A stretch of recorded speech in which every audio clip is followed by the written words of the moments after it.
أعوذ بالله من الشيطان الرجيم بسم الله الرحمن الرحيم إنما الصدقات للفقراء والمساكين والعاملين عليها والمؤلفة قلوبهم وفي الرقاب والغارمين وفي سبيل الله وابن السبيل فريضة من الله والله عليم حكيم صدق اللہ العظیم۔ اللہ تعالیٰ اس آیت میں مصارف زکوٰۃ کو بیان فرما رہے ہیں کہ کن کن کو زکوٰۃ دی جا سکتی ہے۔ تو فرمایا صدقات فقراء کو دیے جا سکتے ہیں، مساکین کو یعنی محتاج لوگوں کو، مفلسوں کو دیے جا سکتے ہیں، والعاملین علیہا اور وہ لوگ جو زکوٰۃ وصول کرنے پر مامور ہیں ان کو دی جا سکتی، والمؤلفۃ قلوبہم، یہ مؤلفۃ القلوب ان کفار کو کہتے ہیں جن کے دل نرم کرنا مقصود ہوں، یعنی ان کو مال و دولت دیا جائے زکوٰۃ وغیرہ تاکہ ان کے دل نرم ہو جائے۔ وفی الرقاب اور جو غلام آزاد کرنے کے لیے زکوٰۃ دی جاتی تھی وہ بھی زکوٰۃ کے مصارف میں سے۔ لیکن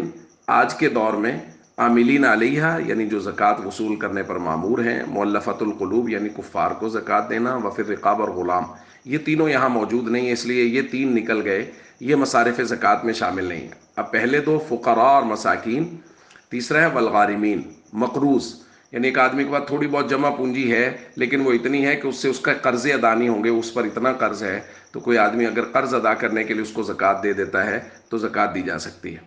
اس کے بعد ہے وفی سبیل اللہ، جو لوگ اللہ کے راستے میں یعنی جہاد فی سبیل اللہ والے لوگ اللہ کے راستے میں ہیں، جو علم حاصل کرنے کے لیے گھر سے نکلے ہوئے ہیں، طلباء مدارس میں علم حاصل کر رہے ہیں، کیونکہ نبی کریم صلی اللہ علیہ وسلم نے فرمایا من خرج فی طلب العلم فهو فی سبیل اللہ حتی یرجع، جو علم حاصل کرنے کے لیے گھر سے نکلا واپس آنے تک وہ اللہ کے راستے میں۔ اور آخر میں ہے ابن السبیل، مسافر کو کہتے ہیں۔ مسافر اگر کسی جگہ سفر میں ہے، گو کہ وہ اپنے مقام پر جہاں وہ رہتا ہے وہاں وہ بھلے ہی مالدار ہو، لیکن وہ نکلا سفر پہ، شرعی سفر پہ، راستے میں اس کی جیب کٹ گئی، راستے میں اس کے ساتھ کوئی حادثہ پیش آ گیا، مال اس کے پاس ختم ہو گیا، تو اس کو بھی زکوٰۃ دی جا سکتی ہے۔ تو فقراء اور مساکین میں یہ ضابطہ سمجھ لیجئے کہ ہر وہ شخص جو نصاب کے بقدر پیسوں کا مال کا مالک ہے اس کو زکوٰۃ نہیں دی جا سکتی، جس کے پاس نصاب موجود ہے، یعنی جس کے پاس سونا چاندی اگر مکس ہے تو 1 تولہ سونا 1 تولہ چاندی بھی اگر کسی کے پاس ہے تو اس کو زکوٰۃ نہیں دی جا سکتی، چونکہ ان کی قیمت ملے گی تو وہ 52.5 تولہ چاندی سے زیادہ ہو جائے گی، جیسا کہ ہم نے کل بات کی تھی۔ اسی طرح اگر کسی کے پاس مال تجارت اتنا ہے کہ وہ 52.5 تولہ چاندی کی قیمت سے زیادہ ہو جائے تو اس کو زکوٰۃ نہیں دی جا سکتی۔ نقدی اتنی ہے کہ 52.5 تولہ چاندی کی قیمت سے زیادہ ہو جائے تو اس کو زکوٰۃ نہیں دی جا سکتی۔